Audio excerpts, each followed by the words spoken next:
everyone, it's Hunter and welcome back to my channel. If you are new here, it's so nice to meet you. I'd love it if you would subscribe to my channel down below. In today's video, I am giving you guys an updated list of bingeable shows on Netflix. I made a list like this last year and it did pretty well, so I thought I would do an updated one with new shows on it. I'm sure it will have some of the same videos, shows as last time because I have my comfort shows.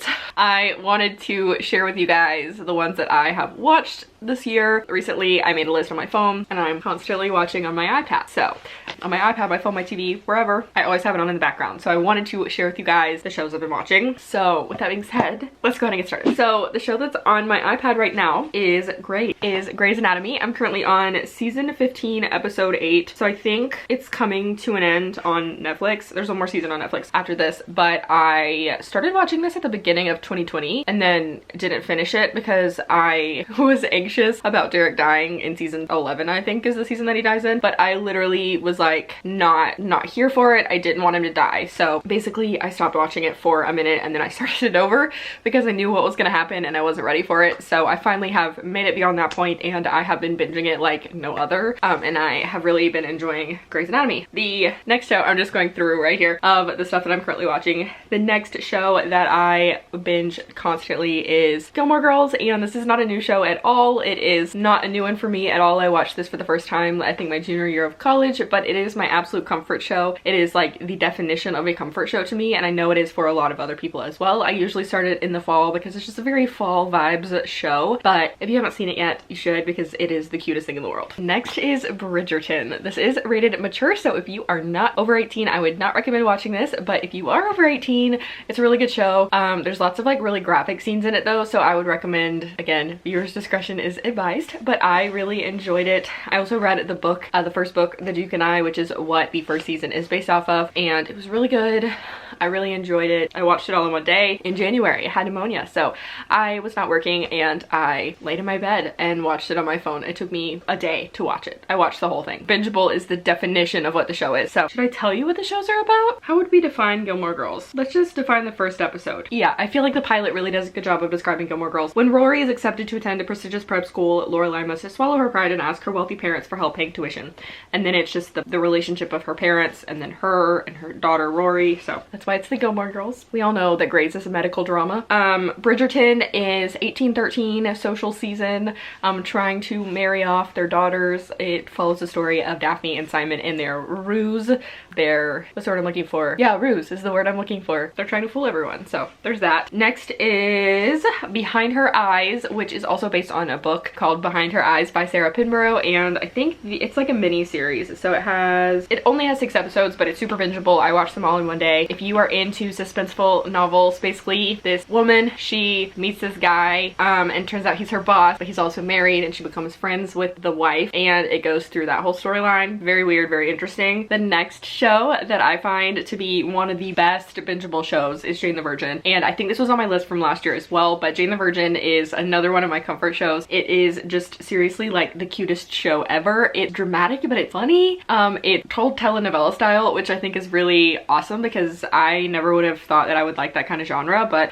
it's like stuff that you can't believe is real, like over the top dramatic, but also very real. Basically, this woman is accidentally artificially inseminated and gets pregnant, but she's saving herself for marriage, and so it kind of goes through that situation. The next show that I love, that I think is so bingeable, I hate saying the name of this show, so I'm just gonna put it on the screen, and please don't come for me, but I don't know why, I just really hate saying that word.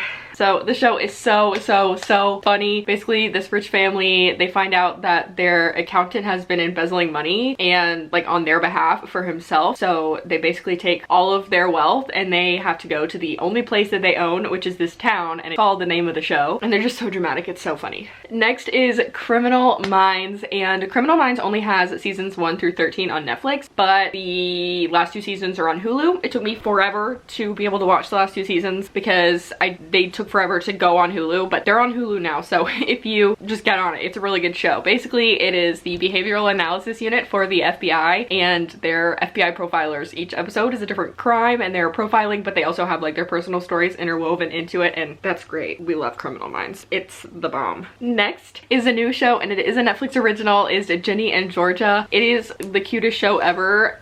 So I read somewhere that it was supposed to be like a modern day Gilmore Girls, but it's very much not. The The only thing that relates is that the mom had the daughter really young. So in the beginning of both series, the daughter is the same age that the mom was when she had her. So in Gilmore Girls, Rory is 16 and Lorelai was 16 when she was born. And in Ginny and Georgia, Ginny is 15 and Georgia was 15 when Ginny was born. But that's pretty much the only similarity. Georgia's on the run and nobody really knows about her past, but because they're always on the run, Jenny has never really had any friends and she makes friends and it goes through her social life and stuff like that. It's really good, and if there's not another season, I'm going to fight someone because it ended on a cliffhanger.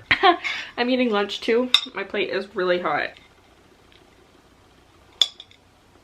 Okay, the next show on my list of super bingeable shows. Why is my camera not focusing on my face? Guys, a new camera is coming soon. It's gonna be here Wednesday, so we're not gonna have this issue anymore. My next show is Fuller House. It's a modern day Full House, and of course every reboot that you ever watch seems so much cheesier because when you watch something when you were young, it was so good and like classic, but also it's really cute. I literally cried at the last episode. It's just a reboot of Full House, but if you like Full House, then you'll like Fuller House. Next is Private Practice, which I don't think I mentioned in the last one. I think I watched this sometime last year. It was in one of my favorites videos last year. But Private Practice is a spin-off of Grey's. So in the beginning of Grey's Anatomy, we find out that Derek is married before he moves to Seattle, and then his ex-wife, now ex-wife, what is her name? Addison Montgomery, she eventually like becomes a regular on the show, and then she leaves the show to move to California. So it kind of follows the story of her working for this private practice in Southern California. So that's why it's called Private Practice. Instead of her working in a hospital as a surgeon, she's just a doctor. Next show on this list is Selling Sunset. Me and Mason started watching this because we're really into like real estate things, homes, interiors, that kind of thing. But it is definitely not that kind of show. I mean, you still see houses, but it's more dramatic. It's like the Kardashians and real estate putting it into one show. It's so dramatic. I can't wait for the next episode, but that's the best way to describe it. Kardashians meet real estate, one show. The next show that I have binged is Atypical. I remember when the show first came out, I watched like most of the first season in one day. But Atypical is about this kid who is autistic, and he is very socially inept when it comes to girls. He loves penguins. He has his family drama, but it like doesn't seem to bother him. He like seems super unbothered by it, but also bothered by it. I don't know, it's very weird. But he's a very interesting character. Oh, okay, let me just read the description of the pilot. Interested in having a girlfriend as Sam researches his dating advice and puts it to the test. Meanwhile, his overprotective mom, Elsa, must learn to let go. It's very funny. Their family drama is great. We love that. We love a dramatic family. A+. There are other shows that I really want to binge on Netflix. Let me go through and look. I really want to watch, these may not just be shows, they may be movies too. So Yes Day, that's a movie, I think. The One is on the top 10 in the US today. I don't know what it's about, but it seems pretty good. Love and Lies, a spiral when a DNA researcher helps discover a way to find the perfect partner and creates a bold new matchmaking service. Okay, that looks very good. I'll probably be binging that. And then there's a show called Country Comfort, which I will also probably be watching. After hitting the skids in her career, an aspiring country singer finds a new life as a nanny for a handsome widower and his 5 charming children. I bet they fall in love. That looks like a show that I would want to watch. Let me see what else. Dream Home Makeover looks like a show I really would be into. Love is Blind, Tiny Pretty Things, Julie and the Phantoms, Lock and Key, Love Guaranteed, Spinning Out. Yeah, that looks to be the extent of it. So those are the shows. Hope you guys enjoyed that little tidbit. If you did, give this video a thumbs up. Thinking about vlogging for the rest of the day. How would that be? You really don't need to watch me do laundry 32 times a week. So actually, I thought about vlogging today, but the only thing I have left to do other than edit this video is to finish the laundry and do the dishes. And you've already seen me do that in every single video from last week. So I'm actually going to end the video here. But if you guys enjoyed it, like I said, give it a thumbs up. Subscribe to my channel down below if you have not already, and I will see you guys in my next video. Bye.